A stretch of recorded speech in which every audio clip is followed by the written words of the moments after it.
মুক্তিযোদ্ধাদের নতুন প্ল্যাটফর্ম মঞ্চ ৭১ আয়োজিত এক অনুষ্ঠানে উত্তেজনা সৃষ্টি হয়।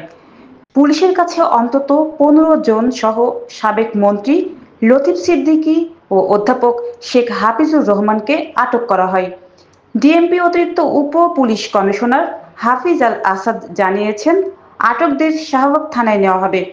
আমাদের মহান স্বাধীনতা যুদ্ধ এবং বাংলাদেশের সংবিধান শীর্ষক গোলটেবিল আলোচনায় বক্তা ছিলেন অধ্যাপক শেখ হাফিজুর রহমান।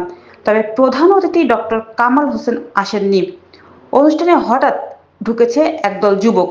তারা জুলাইয়ের হাতিয়ার, গর্জে উঠুক আরেকবার ও লিগ ধর জেলে ভর প্রভৃতি স্লোগান দেয় এবং আলোচনার ব্যানার ছিঁড়ে অংশগ্রহণকারীদের অবরুদ্ধ করে। পুলিশ আসার পর তারা লতিফ সিদ্দিকী, অধ্যাপক শেখ হাফিজুর রহমান সহ সবাইকে শান্তিপূর্ণভাবে গ্রেফতার করে।